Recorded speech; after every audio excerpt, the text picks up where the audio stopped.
مدافع عمل كل حاجة في الكورة، كأس العالم ودوري الأبطال 4 مرات، كان أحد الأسباب الرئيسية في فوز فرنسا بكأس العالم 2018، وكان واحد من الجيل التاريخي للريال اللي حقق هاتريك الأبطال. رغم كل ده إلا إن معظم الناس ما بتفتكرلوش غير لقطة واحدة بس، وهي غلطته في ماتش السيتي في دوري الأبطال. الآراء مقسومة عنه، في ناس شايفة إنه أندر ريتد وما خدش حقه، وناس شايفة إنه أوفر ريتد وخد أكتر من حقه بكتير. اعتزل في سن ال 31 بعد الإصابات ما دمرته. هكلمك النهارده عن المدافع الفرنسي رافائيل فاران. يلا بينا. يلا بينا يلا بينا يلا بينا يلا نصار. فاران اتولد في مدينة ليل في فرنسا سنة 93. فاران بدأ مسيرته الكروية في نادي صغير اسمه هيلمز، وهناك يلفت الأنظار ومنه يروح لأكاديمية لانس الفرنسي. وبسبب طول فاران اللي كان متر 91 سنتي وإجادته الكرات الرأسية بشكل كبير، المدربين خلوه يلعب في مركز قلب الدفاع. وفعلا فاران كان أحسن قلب دفاع في الأكاديمية كلها، بل وأحسن لاعب كمان، عشان النادي يقرر يصعده للفريق الأول. وتبدأ الحكاية في موسم 2010-2011، وفاران يلعب أول ماتش ليه كأساسي وهو لسه ما كملش 18 سنة. الماتش ده كان قدام مونبليه. فاران وقتها لعب ماتش خلى الناس كلها تستغرب وتحس انه بقاله فترة كبيرة جدا مع الفريق. فاران كان مدافع هادي جدا وبيلعب بعقله، وتحس ان تفكيره سابق سنه بكتير ومش متهور ولا بيرتبك، ويبتدي يلفت الانظار ليه من اول ماتش. وكمان فاران كان بيلعب اوقات في مركز رقم 6 في الملعب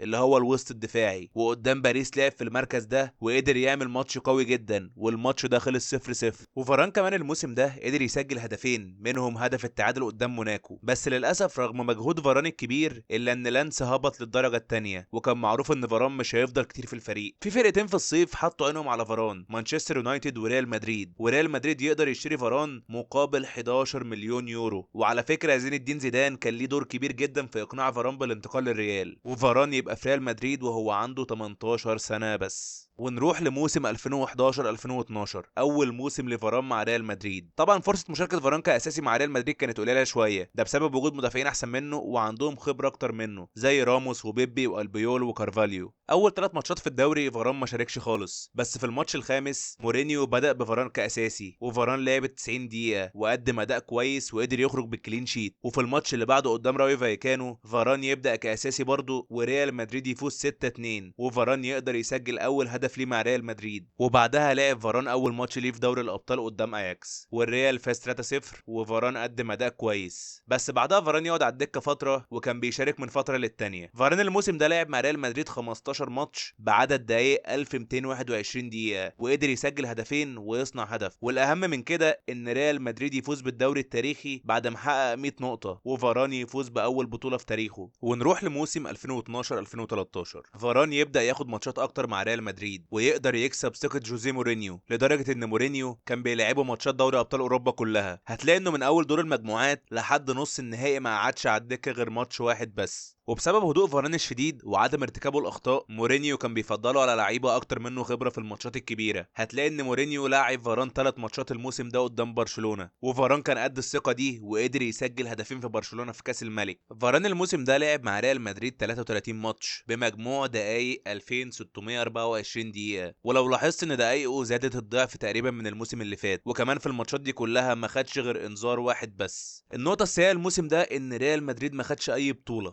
ونروح لموسم 2013 2014، مورينيو يرحل عن تدريب ريال مدريد ويجي كارلو انشيلوتي. فاران للاسف الموسم ده الاصابات ضربته بشكل كبير، وخصوصا اصابات الركبه. هتلاقي ان فاران في الدور الاول كله ما لعبش غير 4 ماتشات بس في اواخر الموسم فاران يرجع ويقدر يستعيد مستواه، وريال مدريد يفوز بكاس الملك على حساب برشلونه. وطبعا زي ما كلنا عارفين ريال مدريد فاز بدوري الابطال بعد ما فاز على اتلتيكو 4-1. وفاران لعب ال 120 دقيقه وعمل ماتش كويس جدا، وفاران يفوز باول دوري ابطال في تاريخه. وتم استدعاء فاران لكاس العالم 2014 مع فرنسا. فاران لعب كل الماتشات كاساسي مع فرنسا ما عدا ماتش واحد في المجموعات، وكان تحصيل حاصل. وفاران عمل بطوله كويسه جدا، بس للاسف فرنسا خرجت من ربع النهائي بعد الخساره من المانيا 1-0. ووقتها فاران اتعرض لانتقادات كتير بسبب هدف المانيا، وجماهير فرنسا شافت ان هو السبب في خروج المنتخب من كاس العالم. بس ده ما يمنعش البطوله القويه اللي عملها فاران.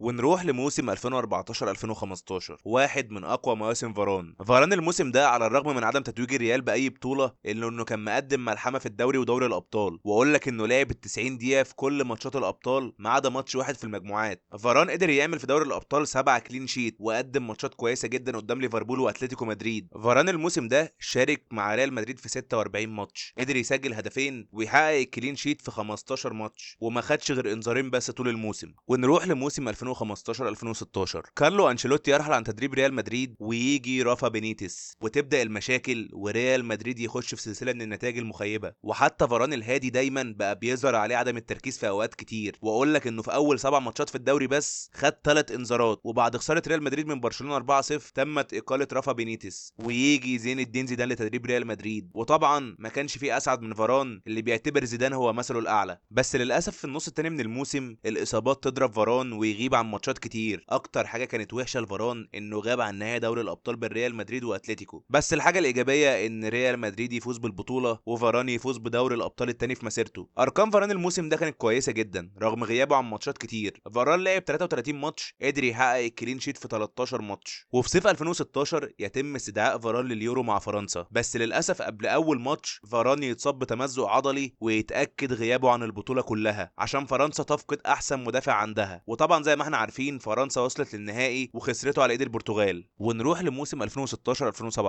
فاران يغير رقمه مع ريال مدريد للمره الثالثه ويلبس الرقم 5، وده طبعا بسبب الاسطوره زين الدين زيدان. الموسم ده كان موسم قوي جدا لريال مدريد، وفاران كان احد الاعمده الرئيسيه للفريق، وثنائيته مع فاران كانت ثنائيه دفاعيه ناجحه جدا. فاران الموسم ده اتطور بشكل ملحوظ في حاجات كتير. فاران بقى بيعمل تمريرات طوليه دقيقه جدا وبقى بيساهم في صناعه الفرص. الحاجه الوحيده بس اللي كانت سيئه لفاران الموسم ده هي الاصابه. فاران اتصاب في ماتش فالنسيا في الدوري وغاب بعدها عن 5 ماتشات، وفي اول ماتش فاران يرجع فيه يتصاب من اول 10 دقائق وبعدها يغيب فاران ل6 ماتشات. بس في اواخر الموسم فاران يقدر يستعيد مستواه ويساهم في فوز ريال مدريد بالدوري اللي كان غايب من 2012، وفاران يفوز بالدوري الثاني في مسيرته. وعلى مستوى دوري الابطال فاران لعب ماتشين كويسين جدا قدام اتلتيكو في نص النهائي، وفي النهائي قدام اليوفي فاران عمل ماتش قوي جدا، وريال مدريد في النهائي يفوز على يوفنتوس 4-1 ويتوج بدوري الابطال، وفاران يفوز بثالث دوري الابطال في تاريخه. فاران الموسم ده لعب مع ريال مدريد 39 ماتش، قدر يسجل 4 اهداف ويصنع هدفين وحقق الكلين شيت في 10 ماتشات وما خدش غير انذار واحد بس طول الموسم. ونروح لموسم 2017-2018، الموسم الافضل في تاريخ فاران وواحد من افضل المواسم اللي شفتها لقلب دفاع على مدار التاريخ. في بدايه الموسم فاران غاب عن اول 3 ماتشات في الدوري للاصابه، بس بعدها قدر يرجع ويقدم اداء كويس جدا. بس للاسف اداء ريال مدريد العام الموسم ده قل بشكل كبير عن الموسم اللي قبله، وبالذات في الدوري. ريال مدريد خسر الدوري الموسم ده وكمان كان في المركز الثالث. اما في دوري الابطال الموضوع كان مختلف شويه. ريال مدريد قدر يعدي من باريس في دور ال16 وعدى من يوفنتوس في ربع النهائي وفاز في نص النهائي على بايرن ميونخ. وفي النهائي قدام ليفربول فاران قدم اداء كويس كالعاده وساهم في فوز ريال مدريد بالبطوله بعد الفوز 3-1 على ليفربول، وفاران يفوز بدوري الابطال الرابع في مسيرته. ارقام فاران الموسم ده كانت كويسه جدا. فاران لعب 44 ماتش مع الريال، قدر يصنع هدفين ويحقق الكلين شيت في 12 ماتش. وفي صيف 2018 يتم استدعاء فاران لكاس العالم مع فرنسا. فاران مع فرنسا في كاس العالم كان هو القائد في الملعب من غير شرط القياده. فاران ما غابش عن اي ماتش مع فرنسا وعمل ماتشات قويه جدا قدام اقوى مهاجمين العالم. فرنسا تاهلت كاول في المجموعه بتاعتها، وفي دور ال16 فازت على الارجنتين في ماتش قوي جدا، وفي ربع النهائي فرنسا فازت على الاوروجواي 2-0 وفاران كان نجم الماتش ده بعد ما قدر يسجل الهدف الاول لفرنسا وقدر يحد من خطوره لويس سواريز. وفي نص النهائي فرنسا تفوز على بلجيكا بجيلها الذهبي 1-0،